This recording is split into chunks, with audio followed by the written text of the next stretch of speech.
সৰুতীয়া ছাত্ৰ সন্থাটো আন্দোলন কাৰ্যসূচী অব্যাহত আছে। আমি আন্দোলন কাৰ্যসূচী ইতিমধ্যে ঘোষণাও কৰি থৈছোঁ। কিন্তু মই যদিও নাছিলোঁ, আজি আহি পাইছোঁ দিল্লীৰ পৰা।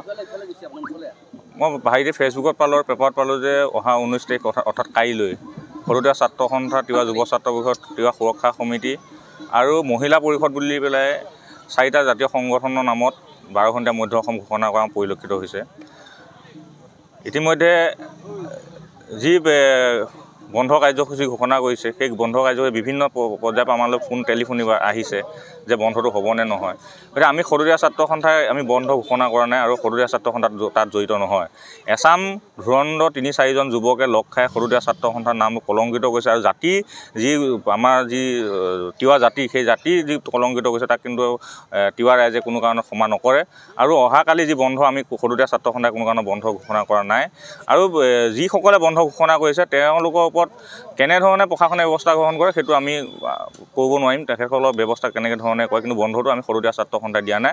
আৰু অনাগত দিনত আমি সকীয়াই দিছোঁ যে অনাগত দিনত যাতে তিৱা জাতিলৈ ভেঙুচালি নকৰে সেই 3-4জন যুৱকে, সেই 3-4জন ব্যক্তিয়ে যে 3জন 4জন 9জন লৈ পেলাই অনশন কৰা, 30-35জন মানুহ লৈ পেলাই হাইৱে ব্লক কৰা। গতিকে এই যিটো ভেঙুচালি, এই তিৱা জাতি কিন্তু কোনো কাৰ্য সহ্য নকৰে। আৰু এই বিষয়ে আজিও কিছু আলোচনাও হৈছে আমাৰ মাজত।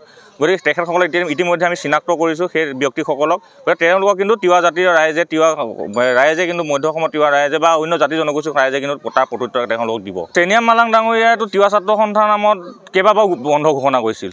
যোৱা সময়ত এটা বন্ধ ঘোষণা কৰিছিল, সেই বন্ধ উঠাই ল'লে।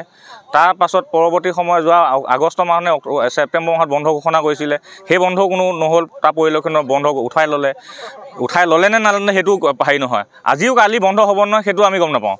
কিন্তু সৰুতীয়া ছাত্ৰ সন্থাৰ নামটো লোৱাৰ কাৰণে কিন্তু আমি তেখেতক আজি এই আপোনালোকৰ সংবাদ মাধ্যমত জনাই দিছোঁ যাতে সৰুতীয়া ছাত্ৰ সন্থাৰ নাম লৈ পেলাই তেওঁ যাতে তিৱা জাতি বিভ্ৰান্তি সৃষ্টি নকৰে। আৰু এই বন্ধৰ দৰে কাৰ্যসূচী যদি সঠিকভাৱে তেখেতসকলে পালন কৰিব পাৰে, তেতিয়াহ'লে মধ্য অসমত বন্ধ ঘোষণা কৰাৰ আগত মধ্য অসমৰ ৰাইজৰ লগত আলোচনা বিলোচনা কৰি তাৰ লগত একেলগে আলোচনা বিলোচনা কৰি বা জাতীয় সংগঠনসমূহৰ আলোচনা বিলোচনা কৰি পেলাই কিন্তু বন্ধ ঘোষণা কৰিব লাগিছিল। কিন্তু আজি যি তিৱা যুৱ ছাত্ৰ পৰিষদৰ প্ৰতিষ্ঠা দিৱস আছিলে, তিৱা যুৱ ছাত্ৰ প্ৰতিষ্ঠা দিৱসতো আলোচনা হৈছে। তিৱা যুৱ ছাত্ৰ পৰিষদৰ নাম তেখেতসকলে লৈছিলে, কিন্তু তিৱা যুৱ ছাত্ৰ পৰিষদৰ সভাপতি সম্পাদকে তেখেতসকলে গম নাপায় যে তিৱা যুৱ ছাত্ৰ পৰিষদৰ নামটো সাঙুৰ খাইছে, তেওঁলোকে যে দিছে। গতিকে এইটো এটা বিভ্ৰান্তি সৃষ্টি কৰি আছে। গতিকে সৰুতীয়া ছাত্ৰ সন্থাৰ তৰফৰ পৰা আমি স্পষ্টকৈ ক'ব বিচাৰিছোঁ যাতে যিসকলে বন্ধ ঘোষণা কৰিছে তেখেতসকলক চিনাক্ত কৰি তেখেতসকলে কেনেধৰণে ব্যৱস্থা গ্ৰহণ কৰে সেইটো কিন্তু ৰাইজৰ ওপৰত আমি এৰি দিছোঁ। কাৰণ এটা বন্ধ দিয়াৰ লগে লগে গোটেই অৰ্থনৈতিকভাৱে সকলো জুৰুলা হৈ পৰে। আজি খাতি খোৱা ব্যক্তিজনো কিন্তু বন্ধৰ দৰে কাৰ্যসূচী কেতিয়া গ্ৰহণ কৰিবলগীয়া হয়, যেতিয়া এটা চৰম পন্থা। গতিকে আমাৰ যিটো দাবী আছিলে সেই দাবীসমূহ যেতিয়া নহ'ব তেতিয়া বন্ধৰ দৰে কাৰ্যসূচী গ্ৰহণ কৰা হয়। কিন্তু সেই বন্ধৰ দৰে কাৰ্যসূচী সফল ৰূপায়ণ কৰিবৰ কাৰণে কিন্তু আমাৰো কেইটা লাগিব নহয়। সংগঠন যেতিয়া শক্তিশালী হ'ব, বন্ধ তেতিয়াহে ঘোষণা কৰিব পৰা যাব। যেতিয়া গাঁৱে ভূঞে বন্ধ হ'ব তেতিয়াহে অসম চৰকাৰ বা কেন্দ্ৰীয় চৰকাৰ হেৰি হ'ব। গতিকে বন্ধটো এটা চৰম পন্থা।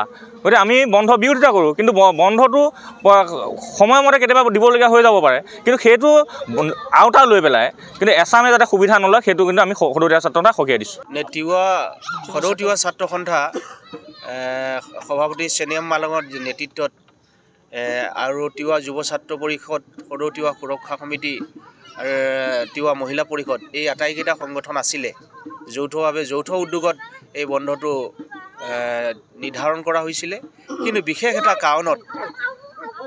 এটা টেকনিকেল ডিফেক্টৰ কাৰণত এই বন্ধটো আমি তিৱা যুৱ ছাত্ৰ পৰিষদৰ জৰুৰী সভা আহ্বান কৰি আমি অহা কাইলৈ যিটো বন্ধ, এই বন্ধটো সাময়িকভাৱে স্থগিত ৰাখিছোঁ। আমাৰ নিজাববীয়া তিৱা যুৱ ছাত্ৰ পৰিষদৰ নিজাববীয়াটো সিদ্ধান্ত।